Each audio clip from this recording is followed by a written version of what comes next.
Sarap.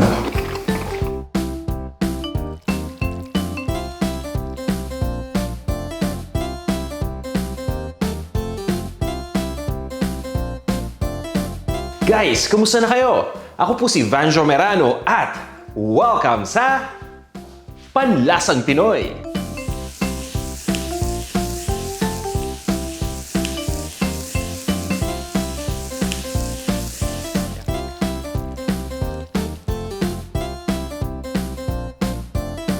Para sa ating episode ngayong araw na to, magluluto tayo ng isang simpleng ulam na napaka-nutritious pa. At sigurado kahit bago ka pa lang na nagluluto, hindi ka mahihirapan sa paggawa dito. Ang tawag sa ating dish ay stir-fried tofu with broccoli. Ito yung mga ingredients na gagamitin natin para sa ating recipe. Bisita rin kayo sa panlasangpinoy.com para sa kompletong recipe at para rin sa ibang mga recipes na tiyak na magugustuhan ninyo. Kung handa na kayo, tara, umpisahan na natin to. I-prepare muna natin yung mga sangkap. Broccoli. Nahugasan ko na to Hihiwain ko lang to. So tatanggalin lang natin yung mga broccoli florets. Tapos niyan, yung tangkay ng broccoli, yung malapad, gagamitin rin natin to. Binabalatan ko lang to. Matigas kasi yung balat niyan Tapos once mabalatan na natin, hinihiwa ko lang ng maninipis to. Pagdating naman dito sa mga broccoli florets, hinihiwa ko pa ito ng maliliit. Yan, kung medyo nag-yellow na yung ilalim na part ng broccoli, mas dapat na lutuin na natin kaagad ito.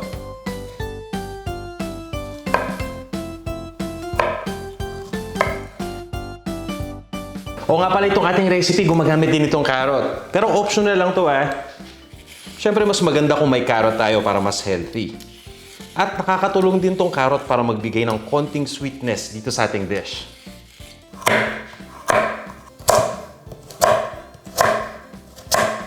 Gagamit din tayo ng luya para sa recipe na to. Konti lang Yan, babalatan ko lang tong luya.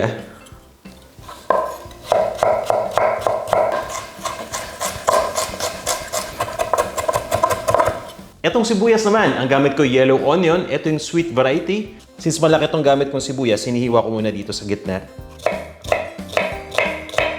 Yan, iibahin ko lang yung angle tapos itutuloy ko lang yung paghiwa. So, ganyan lang. Pagdating sa bawang, kinakrush ko lang muna to. Tapos, china-chop ko lang.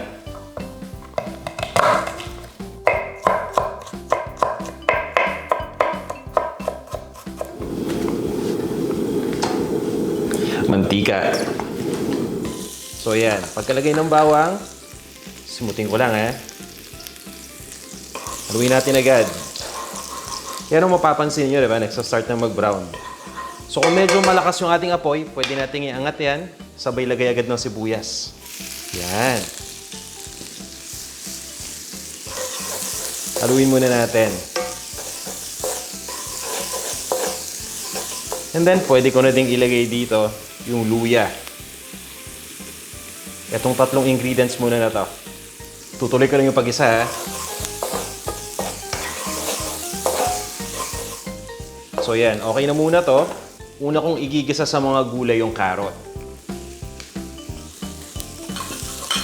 Una kong ginigisa to para maluto agad, tapos lalabas yung sweetness nito. Ilalagay ko na rin pala itong broccoli. Ito yung broccoli stem kanina, yung malaking part na hiniwa ko lang na maninipis. Okay na siya.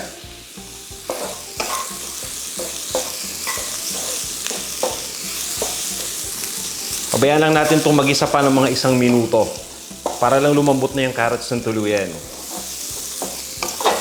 And guys, habang nagigisa kayo, halu-haluin nyo lang or i-toss lang ninyo para naman hindi masunog yung mga ginigisa natin. Next, yung broccoli naman. Yung iba magtatanong, bakit inuno mo yung mga gulay, bakit hindi yung tokwa? Mamaya explain ko sa inyo pagkalagay ng tokwa. Yan, toss lang muna natin to. Tapos itutuloy ko lang yung pagluto dito ng mga 1.5 to 2 minutes. Ayan. Ngayon naman, ilalagay ko na yung toyo.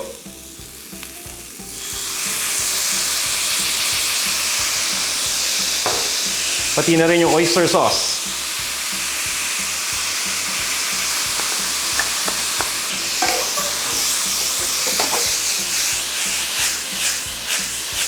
Yon. So guys, eto na. Ngayon ko palang ilalagay yung tokwa. At i-explain ko sa'yo kung bakit ngayon ko palang ilalagay ito. So ito na muna yung tokwa. So pagdating dito kasi sa tokwa, yung ginamit ko, alam niyo yung tokwa na medyo luto na, mabibili ninyo brown na yung labas. Although hindi pa ganun kalutong yun dahil nga, iba na-refrigerate na. So ang ginawa ko dyan, hiniwa ko muna into squares or into cubes. And once na mahiwa ko into cubes yung tokwa, saka naman na niluto ko na siya sa air fryer. So kung gusto niyo mas maging malutong yung tokwa, pwede nyo ring i-deep fry yan. Pero ang ginawa ko, in-air fry ko lang yung tokwa ng 375 degrees Fahrenheit for around 12 to 15 minutes lang. Kaya yun yung reason kung bakit ngayon ko lang siya nilagay. Hindi na natin kasi kailangan iluto pa ng matagal tong tokwa dahil naluto na natin kanina. Kung ayaw nyo namang lutuin yung tokwa, meaning ayaw ninyong i-air fry o i-deep fry, pwede rin kayong gumamit dito ng sariwang tokwa. I suggest lang na unahin natin silang igisa bago muna natin ilagay yung carrot. Yung iba sa atin, kapag nagluluto ng stir fry, ang gusto yung medyo masabaw, yung saucy ng konti. Kaya to, maglalagay muna ako ng konting tubig. Ayan, diba? Halu-haluin lang muna natin yan. Gagawin natin itong saucy. Ang mas maganda dito, kapag itong sauce, papalaputin pa natin. Diba? Kaya nga meron ako ditong cornstarch. So, ginagawa ko dyan, cornstarch sa tubig. Yan. Ito yung tinatawag na slurry. At ang purpose nito ay nagpapalapot ito dun sa sauce. So, haluin nyo lang mabuti yan. Ganyan lang kadali. Yan. Tapos ibuhos lang natin kahit lahatin na natin ng sabay-sabay. Ang importante, haluin natin agad. Dahil mamumuo yan kapag hindi natin hinalo. Tingnan nyo. Diba? Malapot na. Toss lang natin ng konti. Yan. So at this point, yung heat hininaan ko na. Ito na kasi yung pagkakataon para timplahan na natin to. Ito, para sigurado, tikman nyo yung sauce para sa lasa. Ito, konting asin. Kailangan ito. Or pwede kayong magdagdag dito ng extra na oyster sauce kung gusto niyo. Tapos, ground black pepper. O yan, okay na to.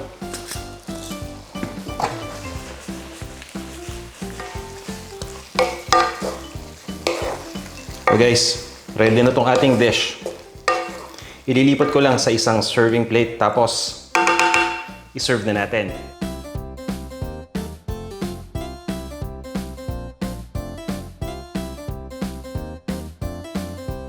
Guys, ito na yung ating stir-fried tofu and broccoli with carrots na rin. At nakita nyo naman, di ba? Simpleng-simple lang lutuin. Napakadali pa. Tikman na natin. Ang gusto ko dito, kapag kakainin ito sa kanin, itong sauce, yan, sinasabaw ko sa kanin yan. Ito na. And guys, bisita kayo sa website natin, panlasangpinoy.com para sa kumpletong recipe nito.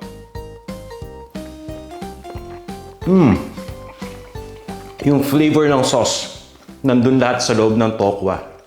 Di ba kasi itong tokwa parang sponge ito, nag-absorb ng flavor ng mga sauce. Ang sarap, napakalasa. The broccoli was cooked perfectly. Hindi siya yung sobrang lambot at hindi rin siya yung sobrang tigas. Sakto lang. Tapos yan, ito yung tokwa at yung sauce. Para ma-absorb. Yan, press natin yung tofu.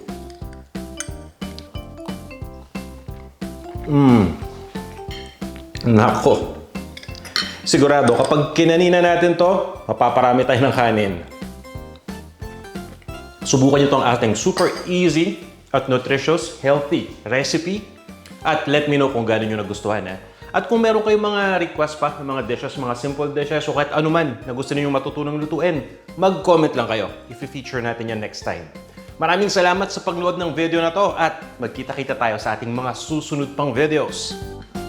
O ano, tara na! Kain na tayo!